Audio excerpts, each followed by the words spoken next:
It's not in the face! Thank you. Hello and welcome to Hey, Not the Face with your host, John Nash, and your producer, me, Steffi Haynes. And today we have another hodgepodge for you, but it's a mini hodgepodge, just a few topics today. We're going to talk about a New York Post article that cites lots of issues between the UFC and ESPN. We're going to talk about if TKO can really take over boxing.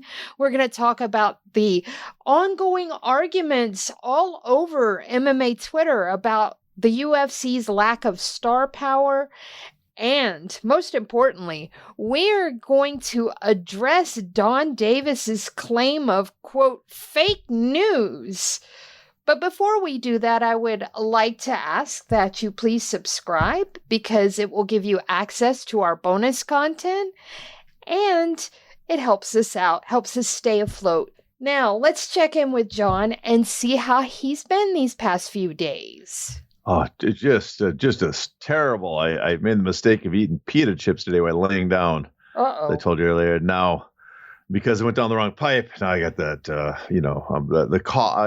coughing today. So hopefully it's under control and I don't have a problem. Hopefully I apologize in advance. Hopefully there's no residual tickle at the back of your throat. That's the worst. And as people know, I have a lot of phlegm and stuff in my lungs, and it just gets caught, and it's just disgusting. It's a problem. So hopefully I can keep it all together.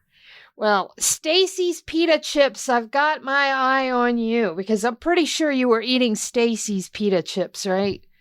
You know what? I think I was. I know, it's my favorite pita chip. So I figure you're probably eating the same thing. It's one of the, I think it's one of like 3 national brands that make pita chips. So when I hear pita chips, I automatically think Stacy's. So hopefully that little renegade chip just minds his business and stays out of your throat.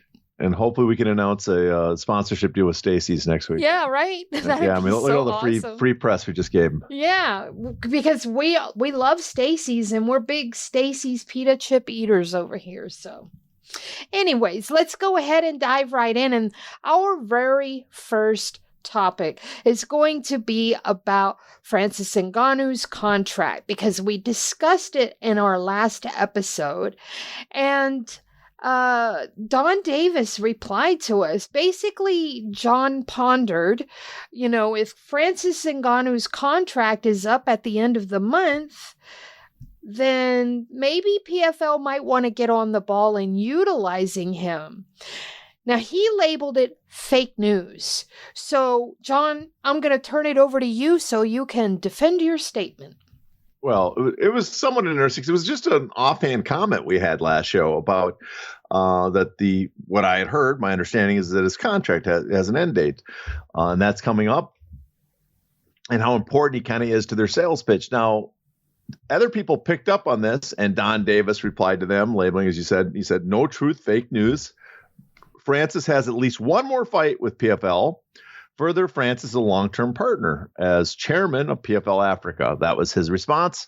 Okay, I'm going to break this down a little bit. I'm not really ragging on Donn Davis that much, but I'm going to point out something. One thing, he labeled it fake news, and then said he has at least one more fight. I didn't say he has no fights left. That's right. I was, he does have a fight left. He has a 2-fight contract. And that 2-fight contract, at least that's, the original contract was a 2-fight contract. Part of it is people are running the gun saying his contract is done at the end of the month, like he's a free agent. That's not exactly what I'm saying. And I think this is the loophole kind of PFL can do. What I'm saying, my understanding is his contract, the terms of his contract, the promotional agreement part of the fights, 2-fight contract, the terms of it runs from the date it was signed until and through March 31st, or whatever the end of this month is. That's the term. So the PFL contractually obligated to get their 2 fights in before that. At that point now, he's not quite a free agent because he would have the exclusive negotiating period after that. So he would still be under contract with PFL, but the term end date would. So you'd have a couple months of the exclusive negotiating period, and then he's allowed to negotiate with other people but there's still a matching rights period. Now, that's my understanding of his contract. Now, if I'm wrong, maybe Davis can come out and say it, or if Davis mentions this again, people can ask him and ask him specifically, did the contract have the terms of the contract run through the end of the month? Are you counting the exclusive negotiating period after those things? Now, that doesn't mean, even though his contract terms might be that doesn't mean 100% Ngannou would just walk away. Because one thing we know is that Ngannou said about his UFC contract, and maybe this is just talk by Ngannou, but he was adamant about finishing the 8-fight terms for the UFC. He specifically said in interviews and other correspondence that he knew that he could wait out his contract and he didn't even have to fight Gane with a hurt leg. But he decided he wanted to fight out, honor the contract, air quotes there, that's what honor the contract and finish all fights. So it's possible that Ngannou views it that even though his contract technically be up, that he feels he has to fight that last fight. I'm not sure. It's the fight business. If I'm Ngannou, I just get a better deal. The other thing is a lot of people the other mention I should say is Don Davis brought up, he's the chairman of PFL Africa. Again, it's my understanding that he gets a share equity in PFL Africa when it gets launched, but after he gets that equity, that's not dependent on him fighting still for PFL. So he might be partners with him and want PFL to succeed, but if his promotional agreement's done and a big, huge offer's on the table in the fight business, I don't understand why he wouldn't take that. So unless, of course, that big offer is coming from PFL themselves. You did note last week that he had this deal in place with them to promote PFL Africa. So for those out there, Donn Davis, that are citing that like we didn't, you did. Yeah, and I think part of it is that I think people are kind of mocking PFL over this, like, what a terrible deal. I don't think this is a terrible deal for PFL, because Francis wanted to box. The big thing that PFL did, they paid him a large sum of money to do an MMA fight. And people are like, oh, they only got one fight out of him.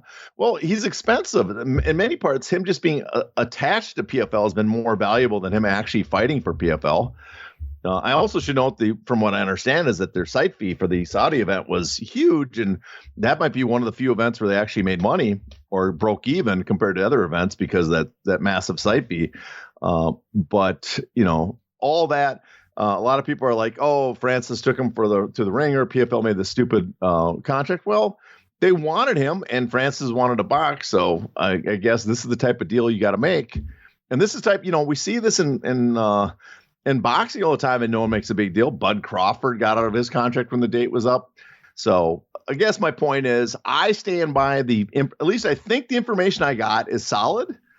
It doesn't mean, again, I'm not looking over their shoulder at this minute, but I think it's solid. And until I hear further about what details are specifically wrong, I'm gonna stand by it. Doesn't mean though that Francis tomorrow is gonna walk out of PFL and go re-sign with someone else or sign with someone else.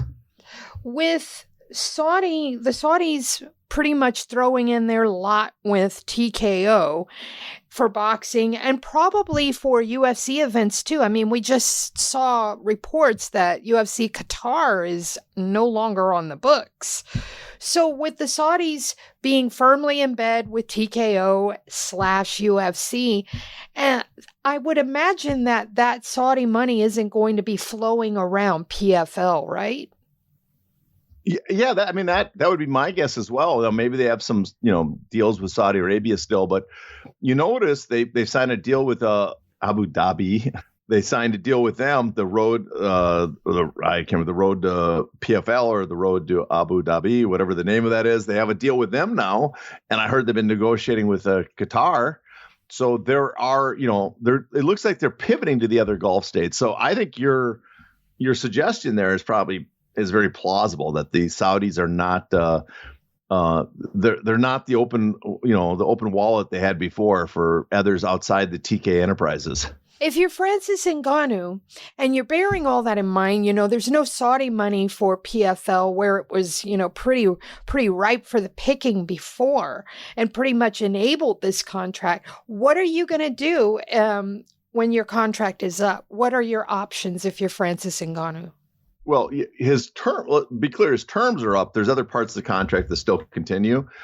But But if his terms are up at the end of the month, like we suspect, and he wants, I mean, one thing is, PFL needs you for, you are their biggest name that they have if they're going to go into negotiations with ESPN next year to get, especially if the UFC leaves to replace them or some other broadcaster, they're going to want to tout you. So you probably can ask for a new deal, a better deal, even what you currently have from PFL. Now, the problem is you're worried about, will PFL give you fights?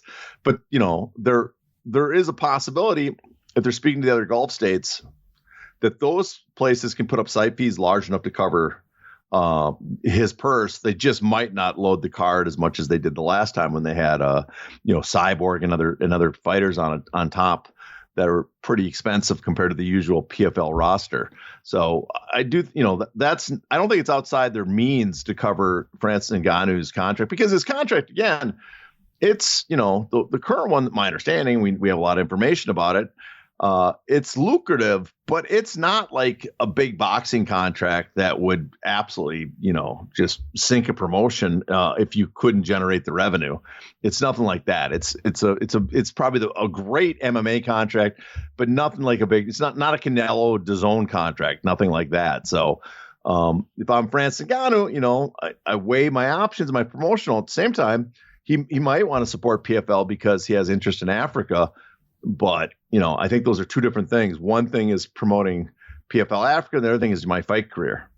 Do you think he'll still be able to get any boxing matches if he wants them? If TKO and Turkey and the Saudis all start collaborating, will he have any way to get back into boxing, or will Dana and company shut him out? Well, I mean, as long as he's working with the other promoters, I think it's not a problem. The problem becomes if Dana and when TKO 18 months become the exclusive, we're imagining they're going to be the exclusive partners to Turki Al-Sheikh. But until that, the other promoters, you can work with them. There's rumors that there were going to be an announcement for a Wilder Ngannou boxing match any day now. I mean, I don't know if is it going to happen or not, but there's been rumors. So I wouldn't be shocked if there is an announcement for that. Okay. All right, so let's move on, because we are going to talk about now the trouble in paradise rumors between ESPN and UFC. Now, a New York Post podcast, that's right, the New York Post has their own MMA podcast. Now, this came out a couple of days ago, and on that podcast, there was a ton of statements, like the whole topic of conversation was about the trouble between ESPN and UFC. Several issues were cited, so I'll go down them in a list of different questions. My first one is, one of the issues was that, quote, pay-per-view numbers were way down. What's your take on that? Well, we've talked about this, that the pay-per-view numbers the last few years have not been that good, that, from everything I've heard, that they're not reaching the numbers ESPN wants. ESPN was very happy, according to, what I've been told, was very happy with the first few years of the UFC. They were, ecstatic. The pay-per-view buys, those first 3 years were through the roof. The deal, they thought they're making out like bandits for the deal. Since then, though, it hasn't worked out as well. Right now, I think they have to pay UFC about $20 million per pay-per-view. Now, you got to remember, ESPN is the sole provider. They're the provider, so there's not like you have to split with your pay-per-view provider. They get to keep all the revenue generated by that pay-per-view. On top of that, the only part they don't get to keep is the piece that like Apple gets, which is a large slice, 20 to 30%. If you've downloaded an app using the Apple app, or Roku's cut, or the Sony PX. They each could take a small percentage, but if you go online and order it directly through ESPN, or if you on a Roku, you probably have to give up 8%, I think, to Roku. They get to keep the vast majority. So they're making over $60 per buy. ESPN is. So they have to sell about 300,000 pay-per-views, at least 300,000 pay-per-views, to make back what they give the UFC. What they're paying on a license fee. Now, a lot of people say, oh, that doesn't sound like much. But the last few years, that has been a lot. There's been a few events that done huge numbers on ESPN Plus. The UFC 300. I know the Sphere show did over that number. The John Jones Stipe Miocic fight did, but a lot of events now do like well below that floor.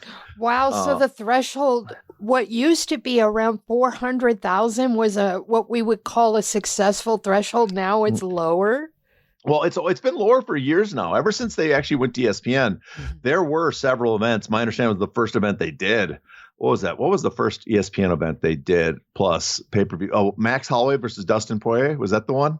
I think. My understanding, that did well under 100,000. Now, it's part of the reason it did that. It was the first one. It was on a platform that no one had at the time.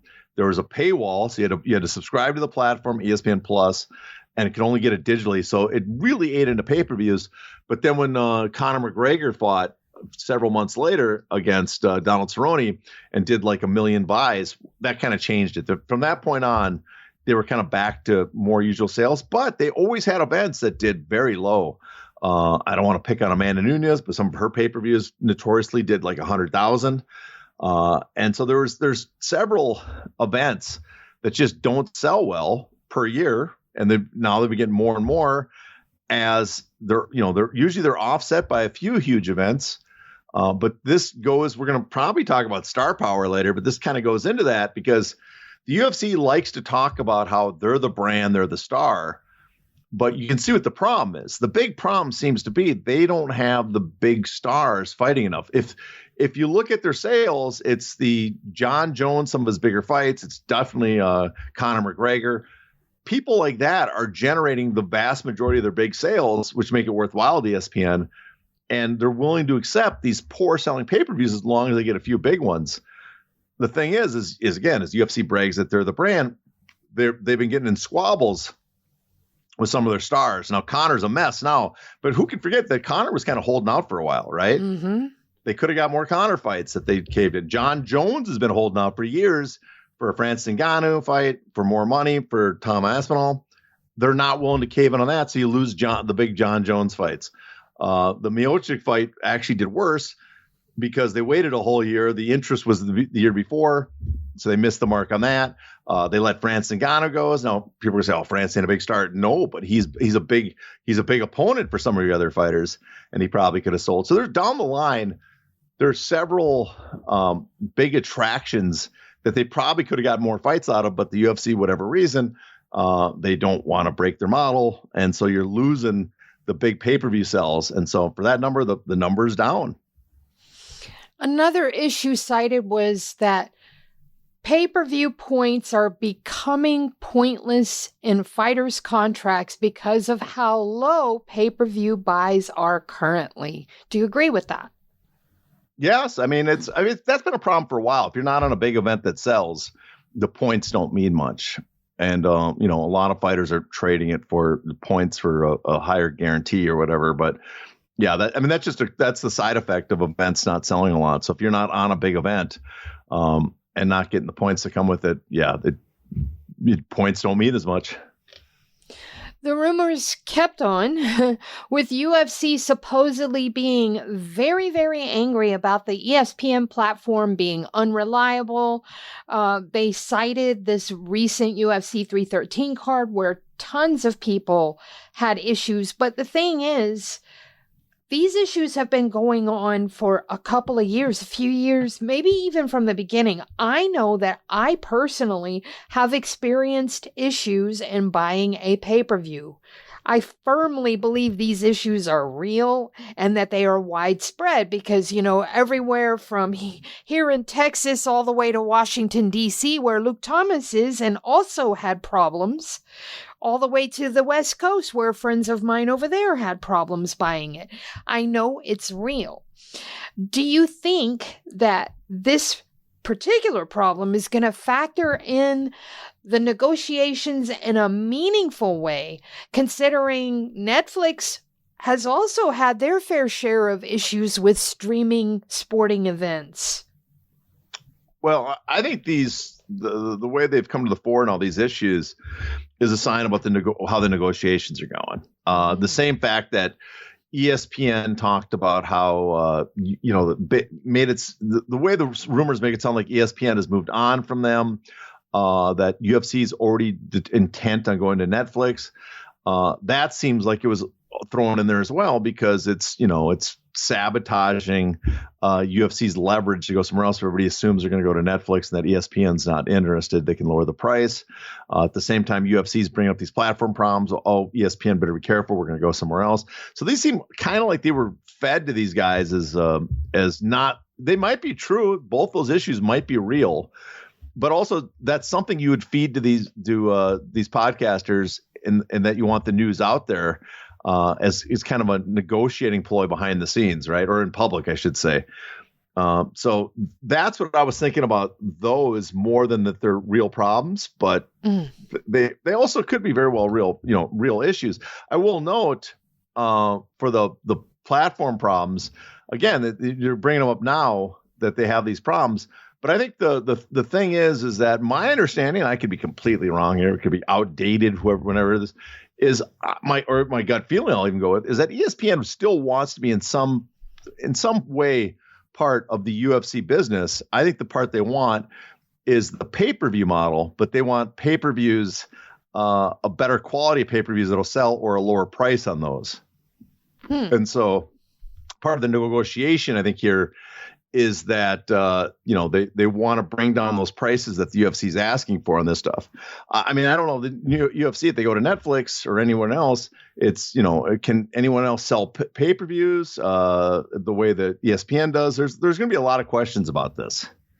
That brings me to my next one, and you sort of alluded to it in that part of the rumors here was that the UFC was very aggressive in pursuing a Netflix deal, and I quote, above all others. And it seems to be the one that they want the most. So bearing that in mind and bearing the big wad of cash that comes with Netflix, does ESPN have a fighting chance at another broadcasting deal here? A full one. Not just piecemeal. If we're going to go full force, if we're going to go whole hog, and it comes down to Netflix and ESPN, does ESPN have a chance? I guess I think ESPN will remove themselves. They do not want to pay the price the UFC wants. Okay. The only way it works is if they get to split the content. I think that's the only way it works for ESPN. Because what about Netflix? Do you think they want the whole enchilada or just piecemeal? Well, that's the question, too. Does Netflix want that? I mean, Netflix does, from all accounts, they don't really want to get in the pay-per-view business. Now, then they get the question, would they buy up the UFC's pay-per-views and just air them normally? Well, that seems unlikely because that's they're going to want a lot of money. Does Netflix want to pay that much money? I'm not sure. They're going to be paying a lot more than they even do for the WWE's Premier Live events, right? Their UFC is talking about, I think they're making $20 million now. They're asking for a 50% to a 100% increase. So you're talking about the end of the deal would be at 30 to 40 million per pay-per-view. Lord. That's a ton of pay-per-view sales. So someone suggests to me the most likely is that Netflix will want 4 events, premier events that they can air live without pay-per-view, kind of like the old Fox deal, kind of like what they're talking about doing with boxing. And they'll pay a premium for those, but then the rest would go to somewhere else like Amazon or ESPN as a pay-per-view deal. The question too is, will anybody want to pay a guaranteed amount that the UFC has now for those pay-per-views? Because there's no risk on the UFC side. They get rid of the lumpiness, but the risk is borne by the broadcaster.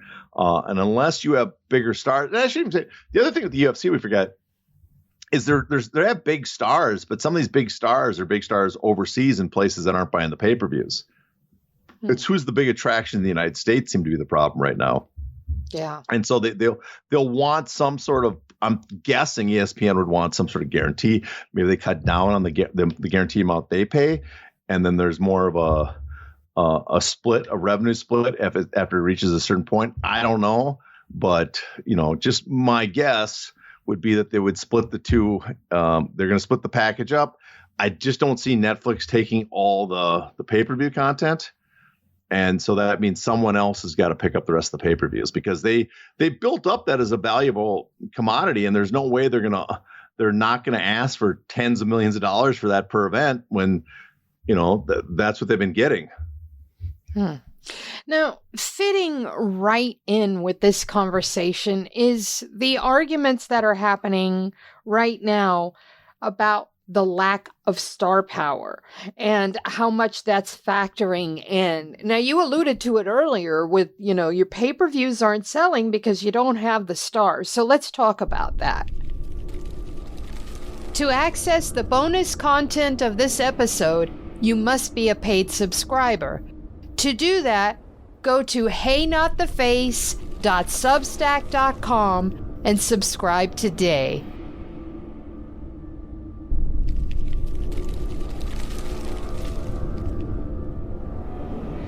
Ow! Ow! Not the face! Ooh! Ooh! Okay, the face!